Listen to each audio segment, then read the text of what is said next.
سنته وجماعته من يومنا هذا إلى يوم البعث والنهضة أما بعد فقد قال الله تعالى في القرآن العظيم وهو أصدق القائلين أعوذ بالله من الشيطان الرجيم بسم الله الرحمن الرحيم يا أيتها النفس المطمئنة ارجعي إلى ربك راضية مرضية فادخلي في عبادي وادخلي جنتي. Hei nafsu-nafsu, jiwa-jiwa yang ketenangan dengan Allah Subhanahu wa taala,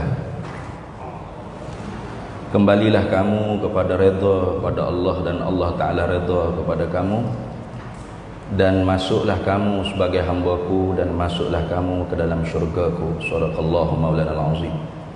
Para hadirin semua, alhamdulillah, tamanya syukur kehadrat Allah Subhanahu wa taala kerana diberi kepada kita peluang untuk kita sambung kehidupan kita sehingga sampai kepada hari Jumaat, yang mana fadilat kita hidup di antara Jumaat ke Jumaat itu sahaja sudah pun ada dalam hadis Nabi sallallahu alaihi wasallam.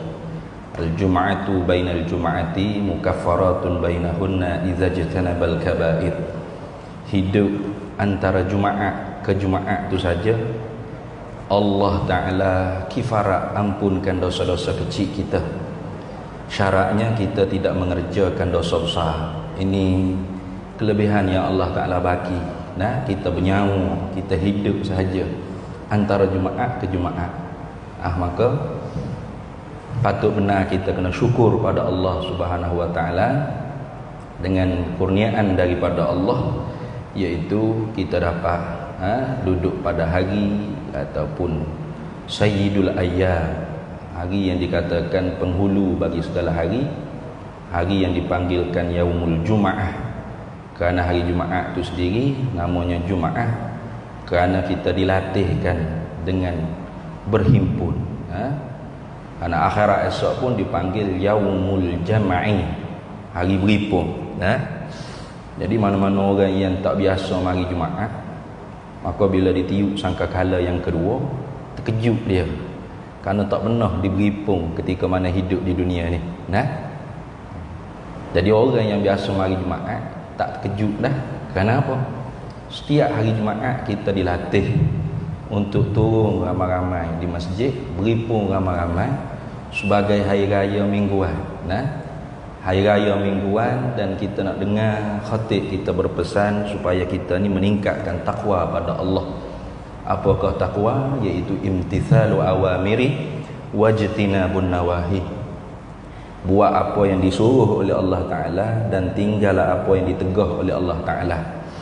Maka takwa ni sabda Nabi sallallahu alaihi wasallam tidak duduk di serban, di jubah, di janggut. Tapi takwa ni Nabi kata at-taqwa hahuna. Nabi isyaratkan di dada Nabi. Takwa tu berada di sini. Maka kerana itulah usaha yang paling besarnya dalam kehidupan kita ni ialah mujahadatun nafsi, iaitu bersusah payah, jid wal ijtihad. Itu dipanggil mujahadah. Mujahadah makna jid wal ijtihad. Bersungguh, kalau orang Kelantan panggil bersising lengan, bercawak kotel.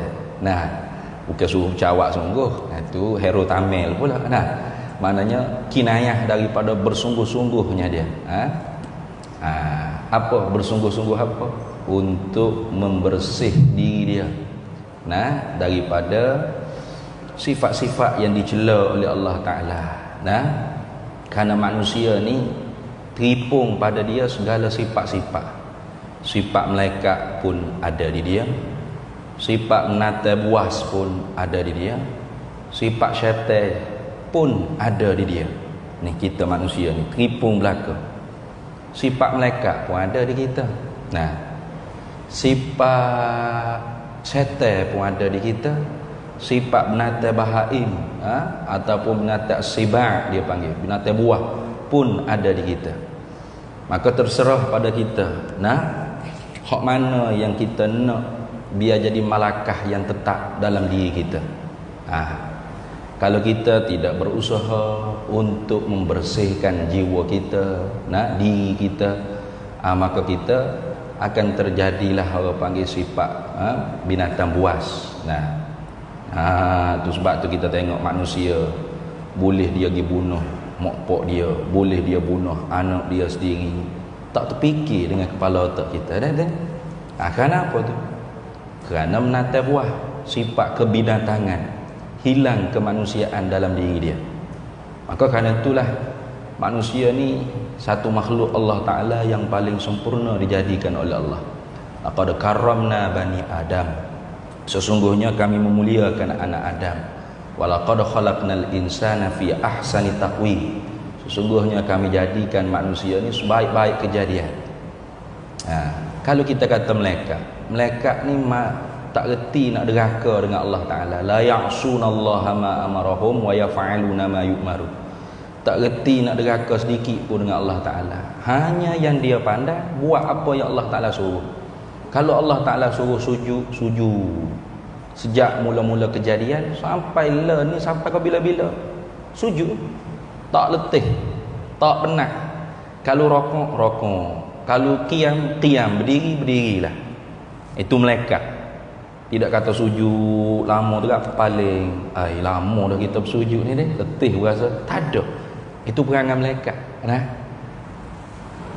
Perangai kita manusia tidak lagu tu. Maka sebab itulah dalam semaya kita tu teripung semua sekali perbuatan ibadat para malaikat. Qiyam pun ada, rokok pun ada, sujud pun ada, duduk pun ada. Kerana Tuhan Maha mengetahui manusia ni tidak puas dengan sekara. Dia nak kena banyak perkara, kena pelbagai, baru dia tak puas. Maka kerana tu kita semaya ada qiyam, ada rokok, ada i'tidal, ada sujud, ada duduk. Ini kerana apa? Kerana kita manusia ni Tuhan Maha mengetahui, kerana dia tukar hak buat kita. Dia tahu nafsu manusia ni tidak puas dengan sekara. Maka kerana itulah musuh tajuk yang diberi pada hamba pada pagi, pada tengah hari ni, ialah musuh manusia yang paling nyata. Tidak ada musuh yang paling nyata bagi manusia selain daripada diri manusia itu sendiri, yang dipanggil nafsu. Karena sabda Nabi SAW, a'da aduwika nafsuka allati baina jambaika, sebenar-benar musuh kamu tu ialah nafsu yang berada dalam diri kamu. Itulah kira-kiranya musuh yang paling nyata bagi orang yang mempunyai basirah, mata hati yang jelek, yang boleh melihat. Bagi orang yang tidak ada basirah, hanya ada basar. Basar artinya mata kepala. Mata kepala kita ni boleh jelek, boleh tengok serba mak neko, boleh tengok segala benda. Ini dipanggil basar, penglihatan mata kepala. Hak ni tidak ada sedikit pun kelebihan di antara kita dengan orang buta. Sebenar kalau di sisi Allah Subhanahu Wa Taala. Cuma dari segi fiqh tu adalah kelebihannya. Mana orang yang boleh lihat, boleh ada basar, maknanya boleh melihat dengan sifat pelihatan yang ada pada anak mata dia, boleh melihat orang panggil najis, mengelak daripada kotor-kotoran najis. Itu kelebihan tu setakat tu jelah. Tu tak ada kelebihan lebih daripada tu berbanding dengan orang buta. Bahkan kata setengah ulama, orang buta tu pula hak lebih. Kenapa? Kerana dia tak lihat maksiat, dia tak tengok benda-benda hak ditegah oleh Allah Ta'ala. Sebab tu kalau pergi Mesir kan, banyak tutup guru hak hafiz Quran, hafal hadis, hafal Quran, alim, banyak hak buta pun banyak. Kalau pergi ke Hayu Syafi'i, kubur Imam Syafi'i tu, ada seorang tok guru Quran, buta mata kepala. Tapi kalau dia dengar kita baca Quran, kita duduk sebelah ilik makam Syafi'i, Imam Syafi'i sebelah ni, dia duduk sebelah ni. Kalau kita tu baca kuat, dengar ke dia, salah, dia boleh tegur ni, duduk sini. Tu tahu jelasnya pendengaran dia dan kuatnya ingatan dia. Kenapa? Walaupun basarnya buta, tapi basirahnya jelek. Maka basirah inilah hak paling penting. Apa basirah? Mata hati. Kalau kita hanya jelek di dunia, mata hati kita buta ketika mana hidup di dunia, maka akhirat esok buta kita mata kepala. Nah, sebagaimana Allah Ta'ala firman dalam Quran, afaman kana fi hadhihi al-a'ma fahuwa fil akhirati a'ma wa adallu sabila. Mana-mana orang yang a'ma yang pertama tu a'mal basirah dia panggil. Mana-mana orang yang buta mata hatinya di dunia. Nah, tak nampak benda yang sebenar tu sebenar, benda yang batil tu batil. Nah, mana sebenar? Akhirat tu sebenar, dunia ni palsu. Nah, alam barzakh tu sebenar. Nah, soal muka nakir dalam kubur tu sebenar.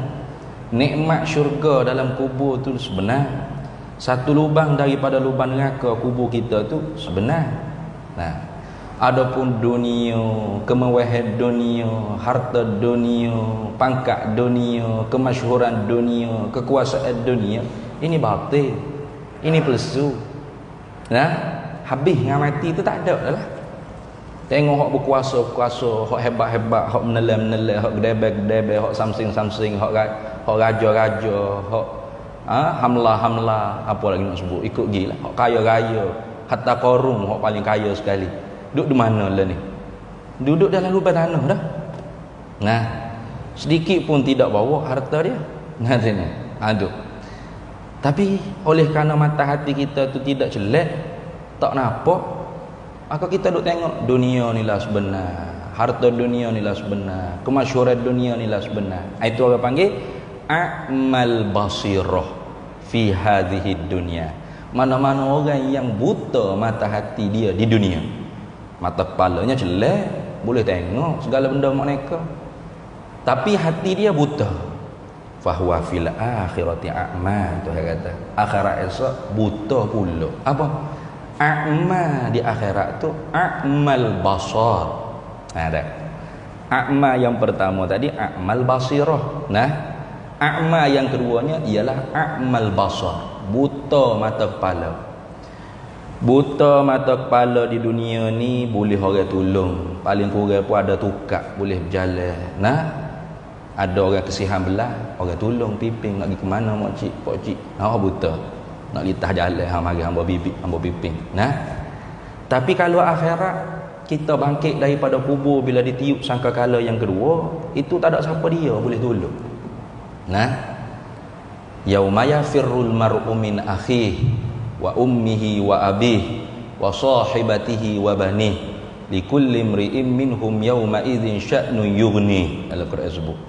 Nah, yauma yafirrul mar'u min akhi, hari tersebut, hari akhirat kelak ni, bila di pada mahsyar akhirat kelak, hari tersebut ialah hari yang lari seseorang daripada seseorang yang dia kenal.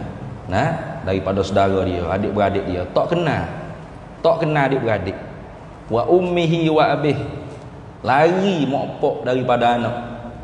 Wa sahibatihi wa bani, nah, anak lari daripada mak pak.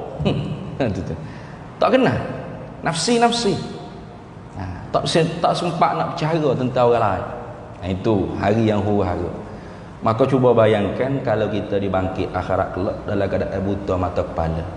Kalau mati di titik air ni, dah.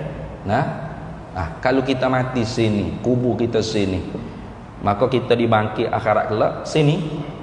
Nah, dan dihalau oleh para malaikatnya supaya beripung di mahsyar, orang panggil mauqif, tempat beripung.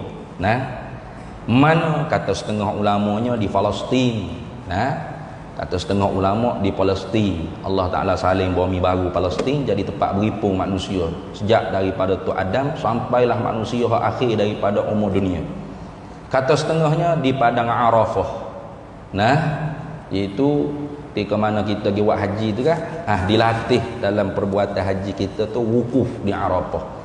Sebab tu orang wukuf di Arafah tu sunat dia tu orang panggil dalam keadaan reserban, orang kata panggil reserban, mana kusuk masa. Supaya apa? Supaya menampakkan diri itu seorang hamba pada Allah Ta'ala. Nah, tu. Dan melatih diri inilah keadaannya kalau nanti kita beripung nanti. Bahkan lebih dahsyat daripada tu lagi. Pada Arafah tu pakai juga ihram, nah, pakailah juga baju, nah, ada kain menutupi. Tapi akhirat kelak bangkit dalam keadaan telanjang bogel sebagaimana ketika mana kita mula tiba di alam dunia ni. Bila mak kita beranak ke kita mula, terai tubik kita daripada perut. Allahu akhrajakum min butuni ummahatikum la ta'lamuna syai'an. Allah yang tolak mu keluar daripada perut makmu. Nah, Allah tolak kita keluar daripada perut mak kita. Kalau Allah tak tolak kan, duduk lah tu pakai lemah matilah. Nah, ketika mana kita tu keluar daripada perut mak, Allah Taala tolak kita daripada perut mak. Keluar tu tak baju sorak pun. Nah, telanjang bogel. Nah, itu. Sebagaimana kita masuk ke alam dunia ni telanjang bogel, kita bangkit pula di alam akhirah. Nah, alam akhirat sesok nu dalam keadaan telanjang bogel juga. Pas cuba bayangkan buta mata kepala. Nah, bagaimana nak berjalan? Nak pergi ke Padang Arafah atau nak pergi ke Palestin? Tak ada tiket flight, tak ada kapal terbang, melainkan kenderaan amalan kita. Mana-mana orang yang beramal dengan amalan yang soleh, yang baik, penuh dengan keikhlasan dalam hati dia mengharap balasan ganjaran yang baik daripada Allah Ta'ala, maka adalah ganjaran dia. Highway untuk dia seorang. Highway bukan highway macam kita ni. Nah, highway daripada kasturi, daripada emas untuk dia seorang. Nah, kenderaan untuk dia seorang. Tak boleh pakat dengan orang lain. Orang lain tak boleh nak letak masuk atas highway dia, tak boleh. For kita lah ni jadi YB ke, jadi datuk ke, bergapo ke, VVIP ke, nampak hebat ada escort ramai, tetap pakat juga jalan raya orang dengan jalan raya kita. Cuma dia mau laju sikit sebab ada escort. Kita orang biasa kelas tamadan ni duduk tepi lah sikit, dia mau lalu dulu. Akhirat esok kalau orang yang sa'adah, orang yang berbahagia, highway dia seorang. Nah, tak ada duk pakat dengan orang lain. Ini. Tapi bagi orang yang syaqawah, orang celaka, syaqawah ni mana? Celaka. Nah. Maksud orang yang sa'adah tak sabar nak masuk syurga sebab apa? Sebab tak sabar nak nikmat lebih lagi pada ni. Nah, itu. Orang yang syaqawah, orang celaka tadi tak sabar juga nak masuk neraka. Kenapa? Kerana teruk sangat seksaannya di pada mahsyar. Hingga kata, ya Allah cepat-cepatlah, hitunglah. Kalau neraka pun neraka tak apalah. Kami tak tahan. Padahal neraka tak ada tolak bandingnya. Fama asbarahum 'alan nar. Tidak ada sesuatu yang boleh nak sabar, nak tahan, nak orang Kelantan panggil. Nah, nak tahan, nak sabar setika saat dengan api neraka tak boleh. Tapi oleh kerana seksanya di pada mahsyar tu, neraka pun neraka gilah itu cepat sikit nyayo ni. Nah, ada. Maka kerana tu, yang penting ketika mana kita hidup di dunia ni, usaha supaya mata hati kita tu jelek, basirah kita tu jelek. Bila basirah mata hati kita tu jelek, maka mata kepala kita akhirat kelak pun jelek. Nah, jelek apa? Iaitu musuh yang paling nyatanya kita manusia ni ialah nafsu kita. Mana tiap-tiap manusia Allah Ta'ala letak nafsu yang pertama sekalinya ialah nafsu ammarah. Ini kalau orang mengaji ilmu tasawuf, dia akan berjumpa istilah-istilah nafsu ammarah, nafsu lawamah, nafsu mulhamah, nafsu mutmainnah, nafsu radiyah, nafsu mardiyah, nafsu kamilah. Ini tingkatan nafsu kita. Sebelum nak naik pergi kepada lawamah, mulhamah, mutmainnah, radiyah, mardiyah, kamilah, muasah nafsu manusia Allah Ta'ala gaul dengan tubuh kita. Supa gula tu orang panggil melarut dalam air TO kita duk buat tu, kita kacau gula tu melarut, tak tahu gula di mana, air di mana, cap pun habis dah. Nafsu hak pertama-tamanya ada dalam diri kita ni ialah nafsul ammarah. Sebagaimana firman Allah Ta'ala, innan nafsala ammaratun bisu. Sesungguhnya nafsu ammarah tu sangat menyuruh tuan empunya nafsu tu dengan perkara yang jahat. Jadi kerana tu asal kejadian manusia tu sangat jahat. Tu gitu selalu. Sehingga kata ulamanya, tawaqqa nafsaka min ghawailiha.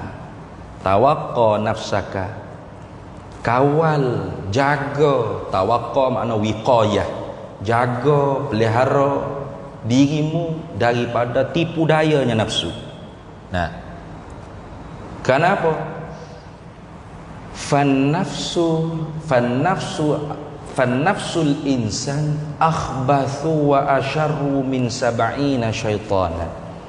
Kerana sesungguhnya nafsu seorang manusia tu terlebih keji dan terlebih jahat daripada 70 ekor syaitan. 70 ekor syaitan. Sab'ina syaitana. 70 ekor syaitan.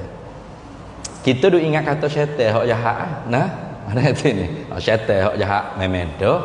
Syaitan tu memanglah jahat. Nama dah syaitan asal daripada perkataan syaitana. Apa? Ai bi ma'nal ba'uda. Nah, tiap-tiap perkara yang membawa jauh kita pada Allah itu dia panggil syaitan. Nah, syaitan. Kita panggil setan kata ni. Ikut nak panggil guana pun.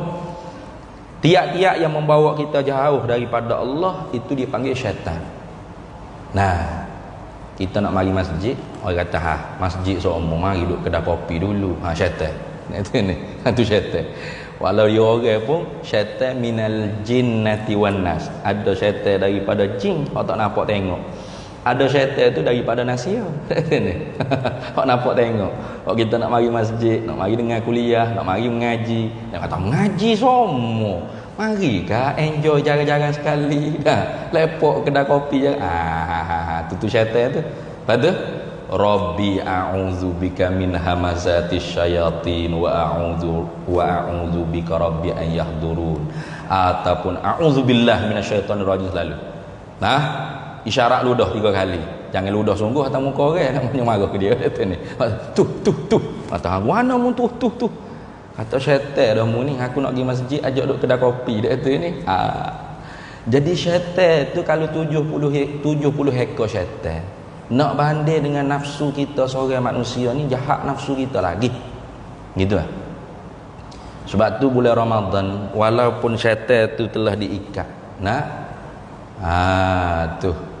Iza jaa Ramadana, apabila datang bulan Ramadan, nah, wa suffidatis syayatin, futihat abwabul jannah wa ghulliqat abwabun niran wa suffidatis syayatin atau kama qala Nabi sallallahu alaihi wasallam. Nah, diikat, dibelenggu, dirantai segala syaitan-syaitan. Tapi manusia tu tak ada dok berubah lagi. Itu ni. Duk jahat situ juga. Kau duk jahat. Nah, kerana apa?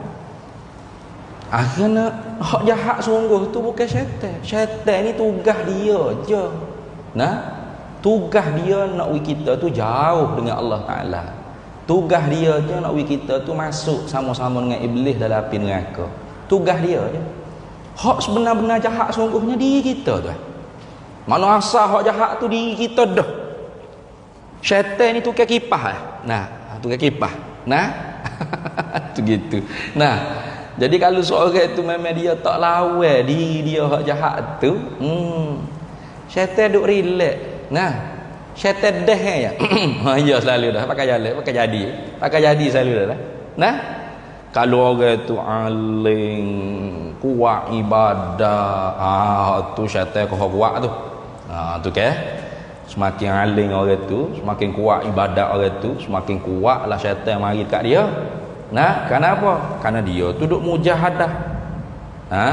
Bukan mujauh dah. Mujahadah. Tadi lji wal ijtihad. Allah Taala firman dalam Quran, walladzina jahadu fina lanahdiyannahum subulana. Walladzina jahadu, mana-mana orang yang bermujahadah, jid wal ijtihad, bersungguh-sungguh. Apa bersungguh-sungguh apa? Cari dunia ke? Cari pangkat ke? Cari harta ke? Tidak. Fina. Nah, orang yang bersungguh-sungguh pada kami. Apa? Allah Ta'ala jadikan kita manusia ni hikmahnya supaya kita jadi hamba dia. Wa ma khalaqtul jinna wal insa illa liya'budun ma uridu minhum mir rizqin wa ma uridu an yut'imun innallaha huwar razzaqu dzul quwwatil matin.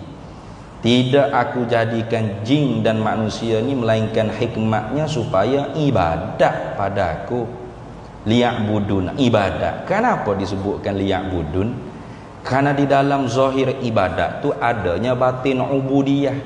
Di dalam batin ubudiyah tu ialah ada batin bagi ubudiyah, ubudah.